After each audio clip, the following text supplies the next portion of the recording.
ayca salaamaaleykum sama gars yi maa ngi leen di ziar mbokki internet yu Samb Côté TV comme ni ma leen ko waxee woon seen émission la star tey nag ñu doxantu ba fi nga xamante ni mooy Pikine seet si ndaanaan seet si ki nga xamante ni booy jinne booy bu yéeme mu koy wax booy diif tey nag moom lañ seet si bëgg waxtaan ak moom ci carrière bëgg waxtaan ak moom cam ci li nga xamante ni mu ngi koy def muy li nga xamante ni film bi nga xamante ni mooy film xar baax bi nga xamante ni yaakaar naa ñu bëri ñu ci gi ay extrait ba pare yaakaar naa bande annonce bi publié jàllagut mais ñu bëri ñu ngi koy xaar daal film bu doy waar la def muy xale bu ndaw nekk jeune dëkk fii ci Pikine tey moom lañ seet si bëgg waxtaan ak moom xam naa dama koy bàyyi mu nuyu ak mbokk internet yu Samb Côté TV ayca Boy Dif ñu ngi lay nuyu. oui maa ngi leen di fay asalaamaaleykum man tamit maa ngi nuyu di nuyu mbokk internet yi nga xam ne ñoo ñuy suivre di leen bëggee bu baax a baax di leen wax comme daf rek Boy Dif la jeune développeur di réaliser ay affaires yoo xamante ne dafa bokk ci cinéma quoi muy ay film action xam nga ay yeneen réalisation bëri na trop oui mais en tout cas ma ñëw présenter leen tuuti rek ci projet bi muy film xar baax mu nekk benn film boo xamante ne c'est la première fois ñu am idée bi lancé ko par tourné ko mu nekk réel mu nekk tamit benn film boo xamante ne vraiment Sénégalais yi bëree bëri gis naa ne ñu ngi koy xaar oui xam naa du yàgg dara incha allah mu génn si biir 2024 bi mais pour l'instant yi nag li nga xam ne moom moo ci des moom yoruma ko muy wàllum date yeeg yooyu noonu quoi yooyu moom après ban ange moo koy ñëw joxe wala film bi affaire yooyu noonu quoi. dëgg la mu wax lu am solo wax dëgg yàlla ñuy nuyu itam waa communauté Galsen Tube jiital ci nuyu bi ki nga xamante ni mooy professeur Pa Mor Lo ak njaboot gi yëpp. waaw di leen ziar bu baax tey nag avant loolu ñuy ñëw ci film bi dañ bëgg a waxtaan ak moom bëggoon a xam kan mooy Boy Dif.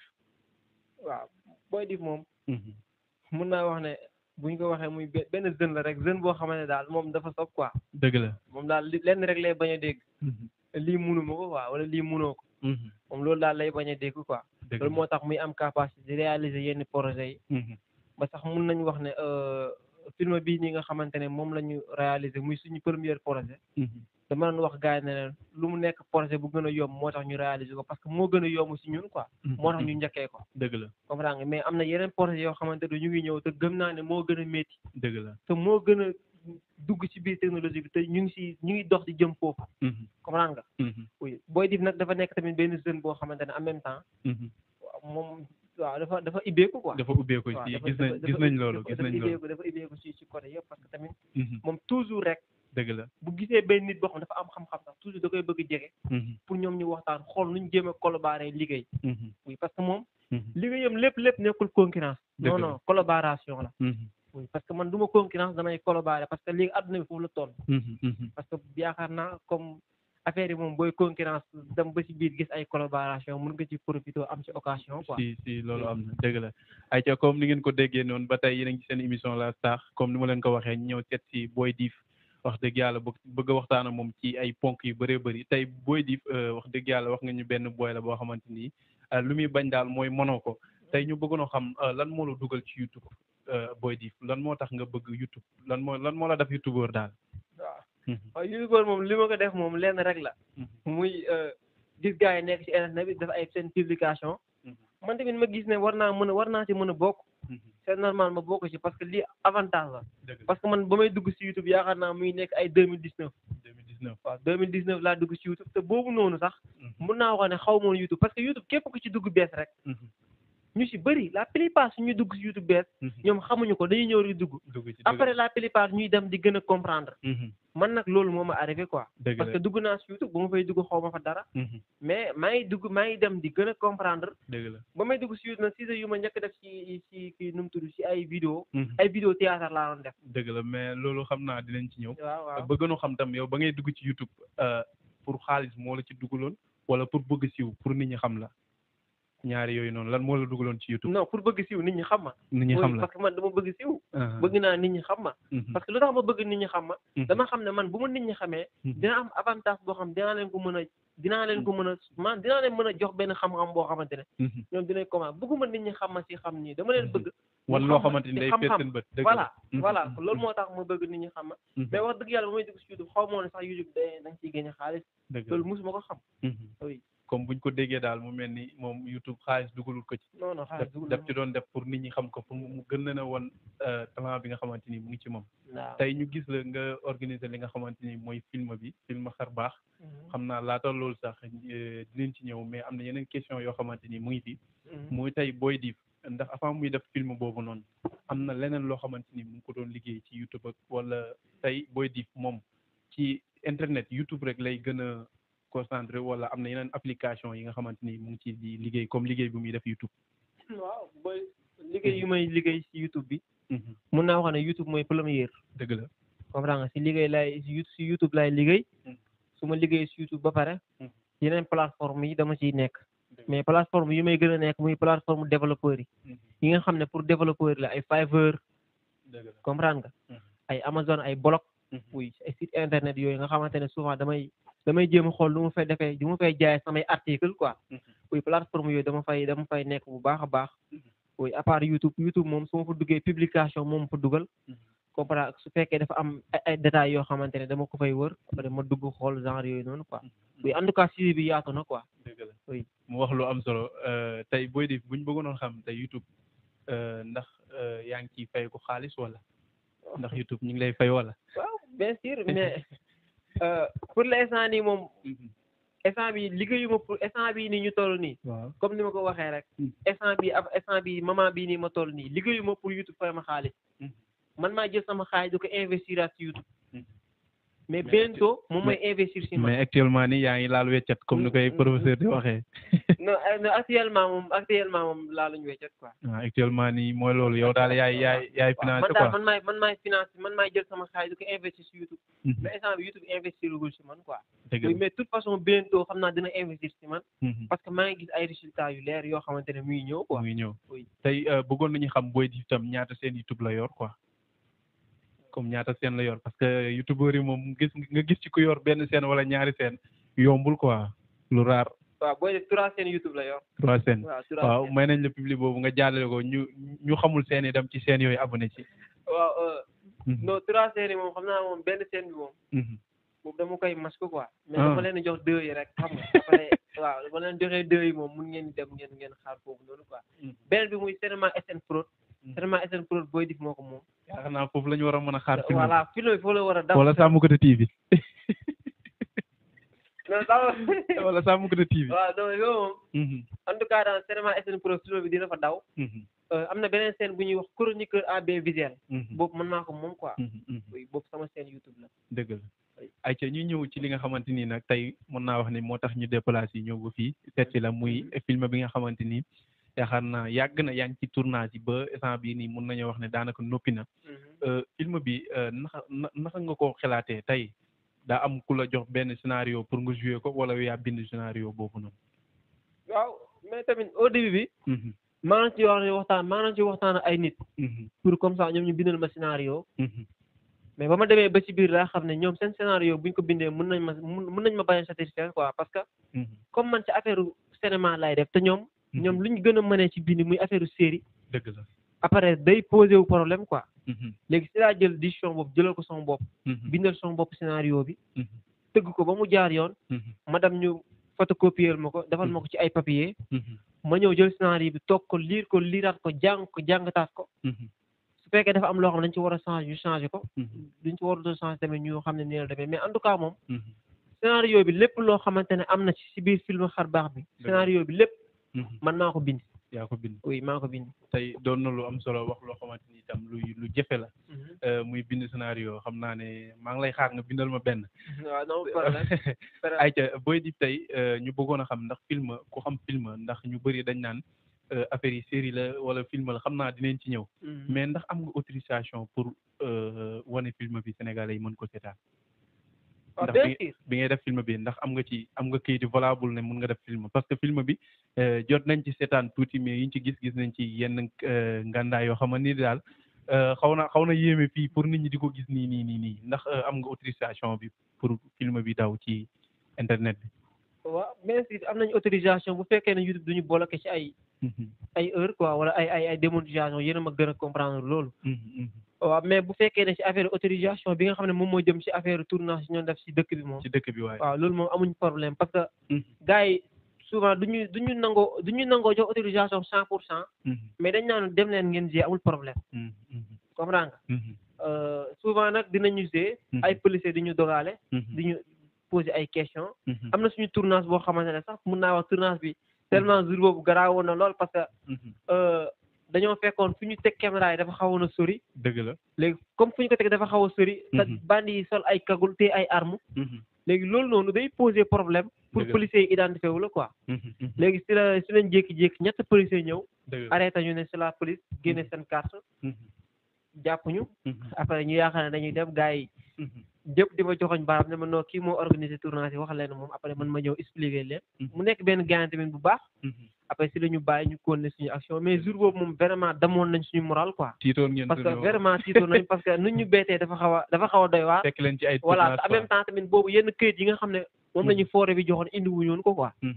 loolu moo taxoon ñu xaw a tiit tuuti quoi. dëgg la tey bëggoon nañu xam film bi comme ban année nga ko commencé tournage ban année nga commencé tournage film bi. waaw tournage yi nag booy xool. dafa xaw a yaatu. tamit dafa am année boo xamante ne dañoo nekkoon ci ay maanaam préparation. di régler quoi yenn action yi. maanaam est-ce que bu ñu ko tourné fii dina baax. est-ce que fii duñ ko tourné est-ce que bu ñu defee lii dina baax. mais pour l'instant tournage film xar baax 100%. muy commencé ci biir 2023 bi. 2023 bi waaw 2023 le tournage yi 100% kër. parce que gars yi lu ñuy gis noonu ci ginnaaw yëpp ay bande annonce yi ñu naan gis. muy attiré gars yi. loolu noonu yëpp bokkul woon ci film bi. bokkul woon ci film bi waaw parce que. loolu la ñuy wax marketing quoi. waaw parce que souvent il faut nga bu fekkee da nga bëgg jaay benn projet. il faut nga xam projet boobu noo koy defalee benn genre marketing. pour mu yegg ci nit ñi quoi waaw pour nit ñi mën ko jaay. oui loolu moo tax mais bande annonce bi bande annonce bi war a génn nii. moom moo bokk ci film bi à 100%. mais comme su ma la déggee yi ñu daan gis ñun ay extrait yi ñu si daan gis yooyu bokk ci film bi. non yooyu bokkul ci film bi mais kon loolu nar na doy waar de. non mais am na extrait yoo xamante ne jël nañ ko ci film bi. mais am na yoo xamante ne jëluñ ko. waaw parce que dañoo xool yu gën a efficace yu jël yu gën a yoo xamante ne. mun naa wax ne efficace noonu ñu bàyyi noonu quoi. dëgg la tey bëggoon nañu xam film bi fan ak fan lañ ko tourné fii ci Sénégal ndax Dakar la wala génn ngeen ci yenn régions yi wala ci dem ngeen ci yeneen dëkk yi yeneen pays comme dëkk yu ñu jege ay Mauritanie Gambie wala ci biir Sénégal ngeen ko tourné et puis tam ci biir Sénégal bëggoon nañu xam ban région ak ban koñ ak fan ngeen dem pour tourner li nga xamante ni mooy film boobu muy xar baax. waaw film xar baax moom. boo wax dëgg fa yàlla moom tournage yi génnul Pikine quoi. génnul Pikine non ci génnul Pikine. mais man yi ma ci gis noonu mu mel ni da ngeen dem ba àll kër Tambacounda ba di ko. voilà mais tournage yi génnul Pikine. malheureusement nag bu leen fàtte utiliser nañ ay fond vert ay fond vert. waaw dañuy utiliser ay fond vert ay studio fond vert. parce que man gis naa benn kii boo xam ne dama foogoon ne loolu ca village yi ca dëkk àll yàlla. oui parce que mun nga gis benn village nga yaakaar ne lii fii lañ ko tourné. alors que sax loolu noonu mun nañu bañ a génn ci koñ bi. mais dañuy utiliser ay fond vert. dëgg la dañuy utiliser ay fond vert. mais ba ngeen di def film boobu noonu nekkutoon problème pour nit ñi ak koñ bi ndax nit ñi di dox ci koñ yi ngeen di tourner film ak yooyu ndax amuloon problème boobu noonu. bien sûr am nañ problème parce que bu fekkee ne da nga ñëw téye sa arme. xam nga di romb nit ñi dinañ la xool wala ñu daw la wala. am na ñoo xam sax dañ lay boole ak policier dañ lay signalé wu. am na ñu nekk fee téye arme. mais tamit bu fekkee ne yow par exemple da nga gis ay nit yu téye arme nga gis caméra. war nga mën a bàyyi xel ne ñii dañuy tournage quoi. oui mais en tout cas moom tournage yi moom xawoon na compliqué ci nit ñi. parce que nit ñi bu ñu gisaan arme yi dañuy daw quoi. te en même temps tamit ci biir tournage yi ñun lu ci ëpp fu ñuy génne arme ci àll lay doon. muy àll technopole bi quoi. waaw technopole foofu tamit def nañ fa ay tournage yu mucc ay. comme su ma la déggee dafa mel ni àll technopole bi ngeen gën a joué li nga waaw xamante ni mooy ñu gën a joué ko waaw foofu. tey ñu dugg ci film bi waxtaanee li nga xamante ni mooy film bi. film xar baax loolu baat boobu fan ngeen ko jëlee ak xar baax moom lan la ci film bi mu xar baax. waaw xar baax moom buñ ko waxee dafa yaatu waaw mooy loo xamante ne maanaam. lu yéeme la quoi lu kéemtaan. lu yéeme waaw xar baax moo bi rek daf ma xaw a jaaxal. voilà mais langue wolof la moo wolof la quoi. loolu moo tax ñu tuddee ko xar baax muy ma ni ça veut dire que. comme yonente yàlla Yusufa. alayhi salaam ba nga xamante ne danaa jël jaan kii bant bi teg ko. mu nekk jaan. ci genre de ça yooyu lañ inspiré wu. après ñu jël xar baax bi lëkkale ko ak gàllaaj. parce que am na téere yoo xamante ne Sénégal lañu koy defaree muy ay gàllaaj ay takk tul. parce que xam nga boo takkee tul nit bu la jamee bu la dóoree pisale du dugg bu la jamee du dugg. foofu lañ jëlee inspiré boobu ci ay takk tul. comprendre nga. ak yenn téere yi nga xam parce que nit mun na takk téere am pouvoir.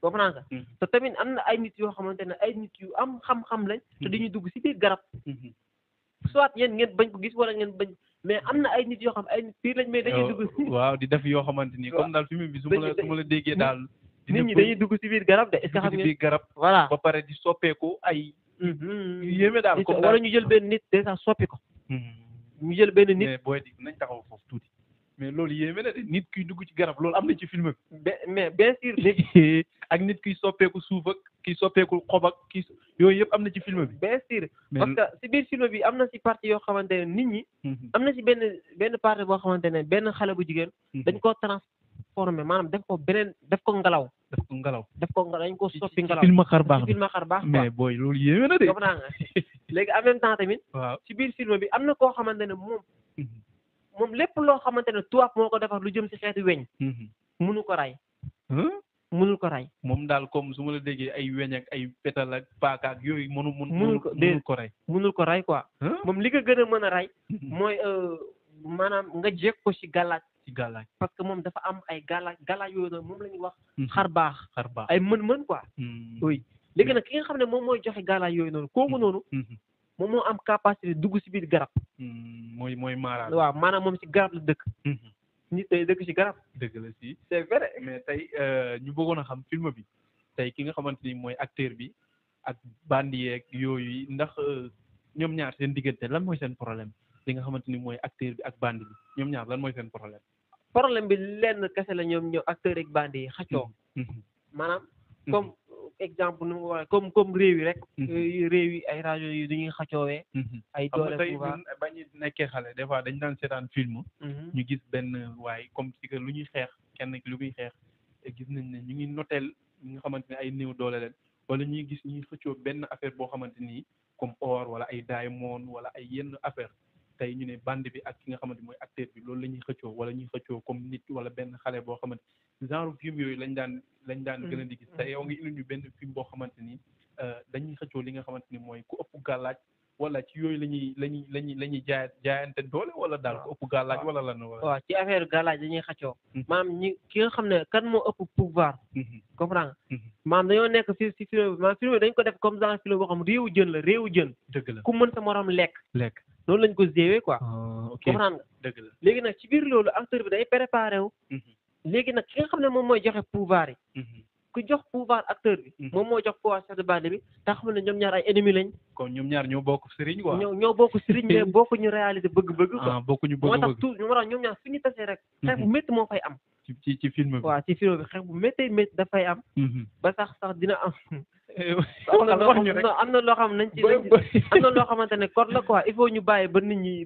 ñëw seetaan film bi dinañ xam code yi fan la ak procédure parce que am na ay gént yoo xamante ne am na ci film bi gént leçon la comprendre nga parce que nit dina gént benn affaire gént boobu noonu maanaam ñëw nekk contraire bi dëgg la si comprendre man ma gént par exemple kii ñëw di ma sauver te ki ma nar a sauver si gént bi kooku moom may fexeel pour ray ma dëgg la si loolu tamit am na ci film bi quoi oui mais tey suñu gisee nga amal benn film bi amal ko fii ci Sénégal mun naa wax ne ay jeunesse kese ñoo ko seq ndax tey avant ngay jouer film bi wala ci biir film bi dem nga uti ñi nga xamante ni seen xam-xam daa màcc ci côté yooyu ñu ñëw pour sauver la ci yenn action yeeg yooyu noonu wala comme yéen a jël seen propre moyen pour doxal li nga xamante ni mooy film bi xar baax non ñun moom suñu tournage booy xool damuñ ci benn maître production nag dañoo bëgg nga jàppale ci ay matériel wala ay caméraman déedéet dañu xool ñi nga xam ne am nañ avantage gis nañ leen suñu bopp ci film bi ñu woo leen xam nga ñoo teg leen ci ak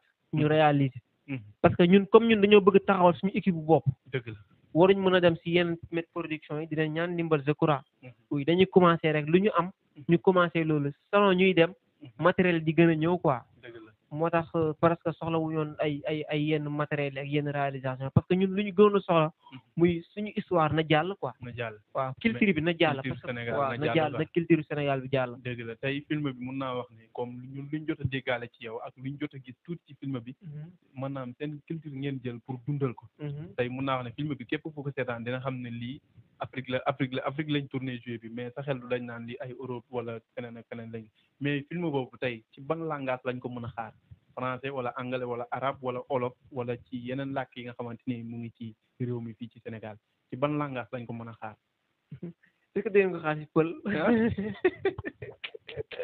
parce que ñun film yu ñu fi daan gis yëpp. waaw ci ay français anglais. oui man mosuma seetaan film boo xamante ni olof la par olof lañ ko lañ xanaa nga gis ku ko xamante ni da koy jël traduire ko olof nit ñi di ko seetaan ci compte moom yooyu noonu mais film boo xamante ni à français ak olof la fii Sénégal wax dëgg yàlla man mosuguma ko seetaan tey booy di bëgguñu indil benn film boo xam ne à olof nga ko def wala pël wala comment dire. non film bi moom. jàpp leen si kàllaama kocc lay wax quoi. oui parce que bu ngeen déggee xar baax rek jàpp leen ne wolof bu leer naa ñi lañ leen indil. yu amul yu xamante ne mun naa wax sax boo demee ci wolofal. boo gëstoo tuuti di nga fa gis wolof yooyu noonu quoi. oui en même temps tamit ñu ngi xool nu ñu jéemee def sous-titre français. mais xam naa loolu peut-être ñu def ko peut-être ñu bañ ko def mais de toute façon rek. langue bi nga xam ne moom mooy langue vraie ci film xar baax. wolof yu set wecc la. oui wolof la quoi. dëgg la am na ñu may ñaan ndax ñoom mënoo leen a may tuuti ci film bi. ñu seetaan ci tuuti wala loolu mën na ne wala mënta ne. non film bi.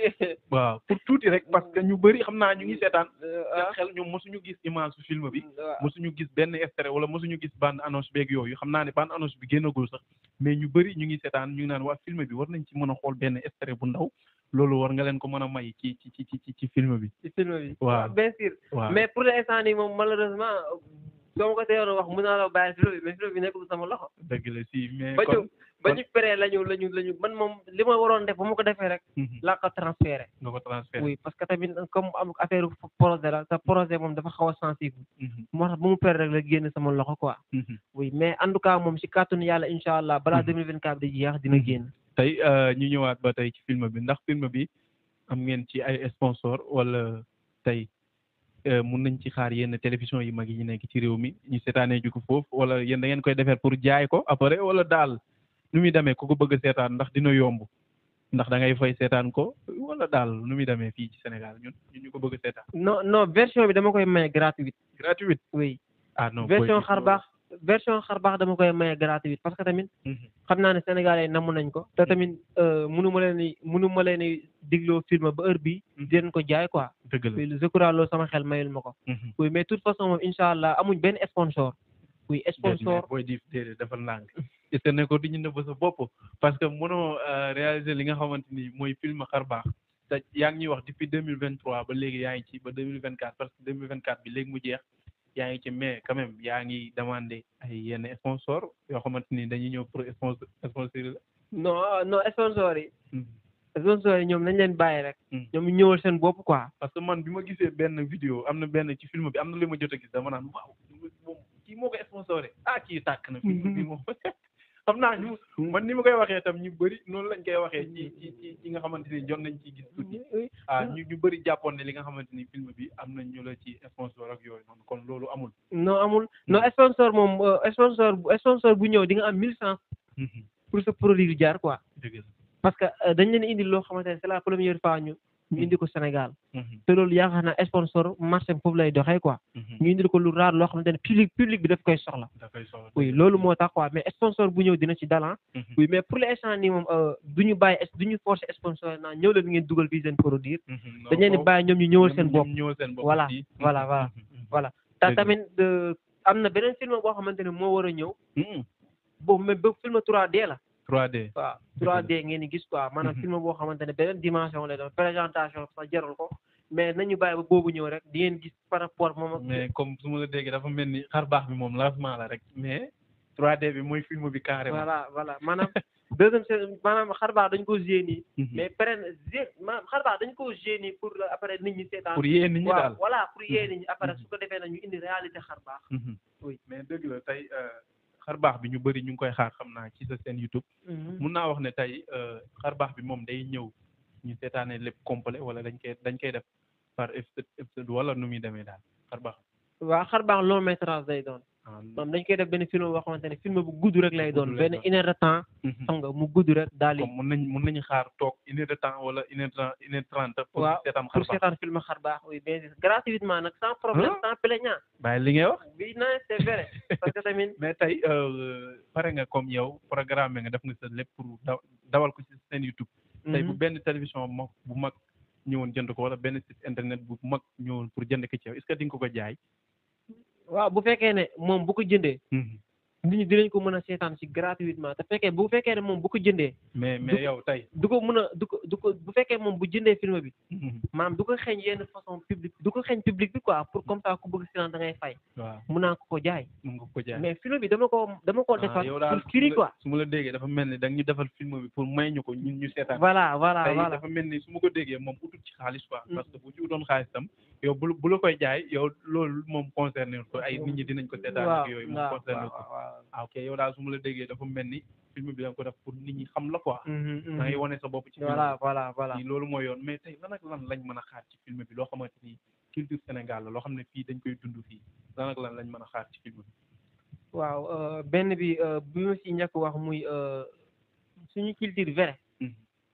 dina ñëw si film xar baax quoi vrai culture sénégalais. vrai waaw vrai bi. dina ñëw si film xar baax bi. muy yenn maanaam mun lan laa ko mën a waxee comment dire maanaam yenn affaire yi nga xam ne ñu ngi koy jëfandikoo. comprendre nga. dëgg la ak yenn wax yoo xamante ne ñu ngi koy wax. ak yenn mbir yoo xamante ne ñu ngi koy def te baaxul si ñun. dëgg la yooyu yëpp dina ñëw si film xar baax. parce que film xar baax fu mu wutee ak série yi ngay gis Sénégal. lenn kese la. série yi dañuy ñëw. di imposer nit ñi loo xamante ne nekkul suñu culture. comprendre nga maanaam dañuy ñëw pour décorer quoi. si mais ñun dañoo ñëw carrément pour wane suñu culture. dëgg la en même temps tamit jaayaale technique ak technologique. dëgg la parce que démb rek bi ma dugalee statut bi am na ñu naan ma est-ce que lii du série parce que ma ne loolu bu ma ñëwee jàkkaarloo yow foofu ma laaj la ko parce que am na ñu koy seetaan naan lii série la wala film parce que ñu bëri ñu ngi naan lii série la ma bëggoon nga gën leen di leeral ci point boobu daal ñuy wax naan lii film la wala série la. non loolu du série. film xar baax. film la 100%. parce que xam nga moo tax séquence boo gis ci film xar baax. jàpp ne am na loo xamante ne dañ ko ci montage. wala loo xamante ne dañ koo dindi yokk ci. wala loo xamante dañ koo dindi. carrément quoi. ko oui. tey film bi ndax mun nañ ci xaar comme d'habitude ñun dañoo am habitude comme ci seetaan benn film ñu gis ci comme tubaab yi ak suñu maam yi nuñ leen daan def ak yooyu noonu film bi daay ñëw ci côté boobu wala moom ci culture Sénégal kese. non foofu ñëwaguñ fa. parce que foofu histoire boppam lay def te histoire boo koy def. da nga war a méngoog moom teg ci taay maanaam da nga war a def lu méngoog histoire waaw teg ci taay doo si wàññi dara doo si yokk dara. da nga war a mën a kuy defar benn ngata quoi. si comprendre nga. oui dara warul si manqué lépp lu si dem yëpp daf si war a dem. oui loolu mooy histoire moo tax film xar baax dañoo xool ñun li nga xam ne ñun mën nañ ko. ak fu ñu toll si technologique. ñu réaliser loolu noonu. leneen lu si des nag muy affaire suñu maam ak histoire yeeg. tirailleurs rek yooyu yëpp dinañ si ñëw def ko cinéma. loolu yëpp dinañ ci def cinéma parce que. sax bi pareeguñ sax parce que lii suñu premier projet la mais série bi dina gën a yaatu en tout cas. est-ce que ci deuxième projet yi ngay wax noonu mun nañ ci xaar yeneen maison production yi mag yi nekk Sénégal ñu ñëw accompagner leen wala yéen da ngeen bëgg di dem ci seen propre moyen comme ni ngeen ko defee ci xar baax. waaw mais ñun xam nga ñun moom. duñu àbbu kenn duñu ñaan kenn. mais ibbil nañ ñëpp buntu. dëgg la comprendre ku bëgg ñëw liggéey ak ñun mën nga ñëw ah. parce que tijjil nañ ñëpp suñu buntu parce que comme ni ma ko waxee woon affaire bi du concurrence. collaboration la. comprendre nga nekkuñ fi di concurrence benn net production. mais dinañ leen wan ne leen. comprendre nga ñun si dañuy dugg si monde technologique bi. dëgg la technologique IA. oui ñun fa lañ dugg fawuñ folowuñ. dëgg la parce que dañoo ñëw. pour réaliser à 100%. parce que ñun suñu concurrence lépp buñ koy def duñ ko def si Afrique. non si toit bi lañ koy jëmal. parce que comme ñoom ñoo fi indi cinéma. il faut ñu am fu ñu jaar ak ñoom quoi. dëgg la wan leen ne leen li ngeen di def. ñun ñu ngi ci yoon boobu te gëm naa ne dinañ leen ci rawi. wala dinañ leen ci dabi. dëgg la oui. ayca mu wax lu am solo xam naa ne waxtu bi mu ñuy xaw a xoj dañuy tënk rek kooku mooy Boy Dif. Boy bi nga xamante ni wax dëgg yàlla man moom sama référence la ci wàllu YouTube ndax gis naa ko ay xeetu monté ay xeetu macha allah yéeme na daal mais xam naa dañ koy bàyyi mu wax li nga xamante ni tey dëgg-dëgg mooy film bi dëgg-dëgg gars yi lan lañ mën a xaar ci film bi carrément su ko defee ñu jéem a tàggatoo ak yooyu noonu Boy Dif wax ñu dëgg-dëgg lan mooy film bi ak kañ lay génne ak fan lañ ko mën a amee carrément ak comme ñu koy xaar daal bëri na xam naa sénégalais yi. waaw.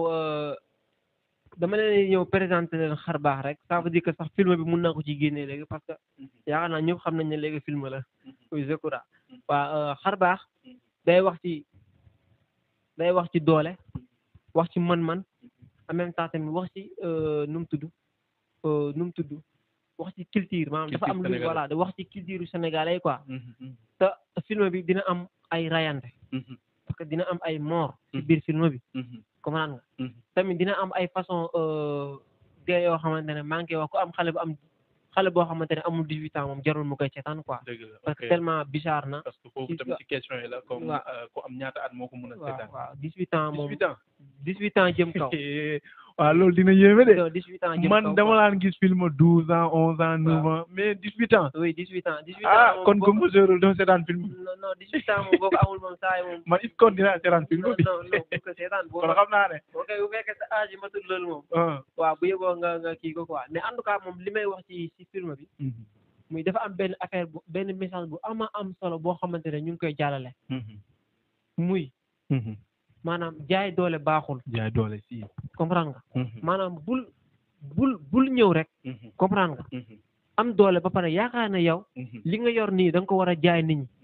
wala waaw voilà. parce que bu ngeen di xool si film xar baax bi ki nga xam ne moom moo yor doole ji di ko jaay. dañ ko mujj faagagal ci film bi. dëgg la dafa mujj dee. comprendre nga te pourtant moom yoroon na doole joo xamante ne yaakaaroon na ne ku dul yàlla mënul ko rey. wallaahi comprendre nga. loolu tamit leçon bu am solo ñu ngi koy jàngale. te en même temps tamit ñu ngi jàngale beneen leçon boo xamante ne mu ngi am ci film bi. muy ci affaire technique. ñun Sénégalais yi dama leen di conseillé nañu dugg ci technologique bi parce que avenir la. comprendre nga nañu bàyyi yenn détails yi ay cas topp cas. yenn activités yi non loolu amul sens. nañu dugg ci technologique bi parce que avenir la.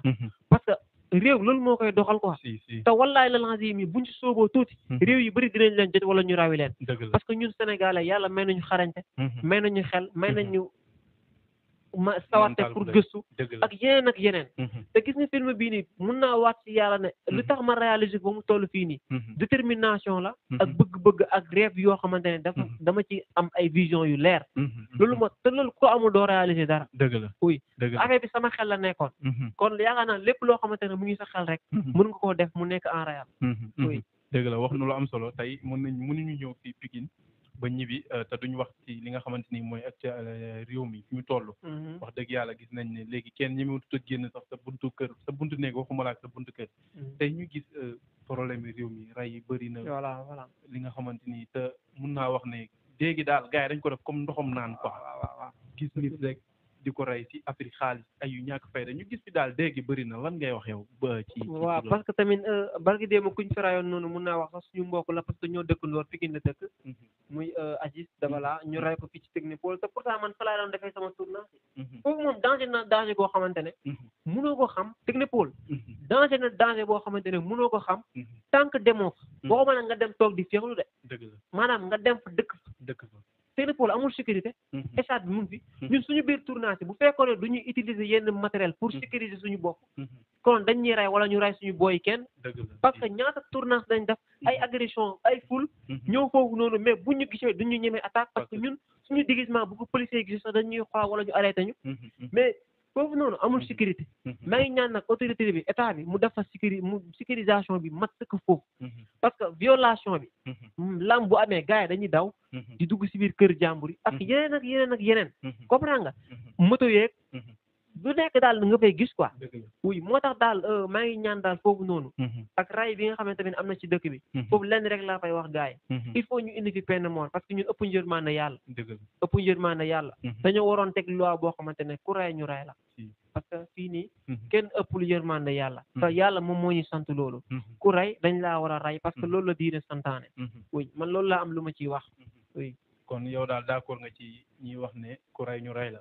bien sûr 100%. parce que réew mi toll na fi nga xamante ni wax dëgg yàlla léegi kenn ñi ma tudd génn sax bu fekkee ne yow par exemple da ngaa dëkk parcelle war a liggéey Pikine doo am fit sax pour génn dem Pikine liggéey parce que réew mi fi mu toll ñuy wax ñi nga xamante ni itam ñooy autorités yi ñu gën ñu bàyyi xel nga xam ne ñun mënuñu ñàkk génn liggéey mënuñu ñàkk génn itam dem doxi soxla yi te instant yi da ngay am soxla sax da nga koy waxuma la tayal mais doo ko ñemee génn dem doxi ko kon dañuy wax jeunesse bi tam ñu gën a bàyyi seen xel gën a xam ne affaire yi moom comme ni koy professeur Pa Morlo di wax rek tey ñu bëri ñu ngi jël li nga xamante ni mooy gaal di ñibbi tey 300 000 yooyu noonu tey boo ko jëloon jënd ci benn téléphone wala jënd ci li nga xamante ni mooy caméra nekk ci YouTube ubbi sa seen YouTube di ci def fulla ak fayda di ci wax lu wax loo ba pare di ci def yitte yàlla mën na la dimbale nga am département bu baax comme di wax sama mbokk jeunesse ñu gën a bàyyi xel ne fii ci Sénégal fii lu ne mën nañ ko fi am liggéey jaamu yàlla kese man loolu laa woote booy dib dañ lay bàyyi nga tàggatoo ndax waxtu wi léegi daanaka jeex na. oui d'abord maa ngi nuyu ñëpp di wax ne ragal moom si xel la nekk quoi. oui ragal existé wul. oui ragal ci xel la nekk quoi kon lépp loo bëgg def bul ci ragal parce que ragal nekkul loo xamante ne moom moo am ci xel rek la nekk parce que man samay tournage am na ay tournage yoo xam ne def naa ko ci technopole bi bu fekkoon ne dama ragal du ma dem parce que am na ay combat yu sensible yoo xamante ne def naa ko tournage souvent gars yi dañu am non booy def bul dem parce que instant bii nii foofu dafa am làmb te làmb boobu wóorul benn question rek laa leen di wax gars yi am leen fit am leen yar seen bopp ragal seen xel la nekk ragal existé wul mais buñu demee duñ fa gis dara moo tax kon ragal boobu seen xel la nekk man leen rek laay tàggatoowee di leen wax benn affaire film xar baax bi ñu xaar ko te tamit ngeen xam ne lii suñu premier projet la ngeen xaaree ko ci côté bu nekk parce que à tout moment mën na leen béytee ci mois bu nekk ci biir 2024 bi tamit beneen affaire bi nga xam ne tamit am na ci muy maa ngi remercier si nga xam ne mooy suñu professeur Pape Morlo ak gars yi nga xam ne ñoo nekkoon ci tournage équipe technique équipe xar baax bi maa ngi leen remercier ñoom ñëpp parce que vraiment aw ma seen fay ñëw nañ ñu réaliser projet bi ku nekkaat say activité di xaar film bi oui kon loolu daal lu mu la am lu ma ciy wax di leen ñaanal jàmm bu baax a baax di ñaanal tamit sama journaliste bi nga xam ne tey moom ma dara lool mu nekk journaliste boo xam naa question yi muy posé saf na trop parce que daf ma bett quoi mais su fekkoon su ma xamoon li la fi indi moom dinaa ko teel a programme quoi mais bientôt incha allah day daax incha allah xam naa bu film bi génnee itam dina ñëwaat defaat jàngaat ci film bi yow tam dañ lay jaajëfal bu baax ci disponible bi ndax biñ la ko waxee wane nga ne ñoo bokk communauté bi amoo ci benn problème dañ ñu ko nangul wax dëgg yàlla xam naa ne sax amoo jot ndax yaa ngi ci yeneen programme yoo xamante ni wax na mun naa wax ne moo gën a am niveau yi mais da nga ko bàyyi yëpp ñëw nangoo toog waxtaan ak ñoom ci li nga xamante ni mooy film xar baax bi comme ni nga ko waxee di ziar waa communauté Galsen Tube yëpp ndax ginnaaw lii bu amee foofu la jaaree ndax communauté bi wax dëgg yàlla ay nit yu baax ñoo fa ne waaw wax dëgg yàlla mun naa wax ne ñu bëri xamante naa ci ak ñoom di dem lante ak ñoom di dikkalante communauté moo ko waral kon booy di ñu ngi lay jaajëfal bu baax di la wax ne wax dëgg yàlla ñun kontaan nañ ñun waa Sambocouty TV wax dëgg yàlla ñëw ko fii sa studio nga dalal ñu jox ñu lu sedd ñu naan wax dëgg yàlla kontaan nañ bu baax di wax gars yi seen émission la Star loolu ñu ànd ci Boy Dip wax dëgg yàlla kontaan nañ bu baax a baax di wax ne beneen dimanche incha allah dinañ lañ indi beneen daanaan ok merci Boy Dip jaajëf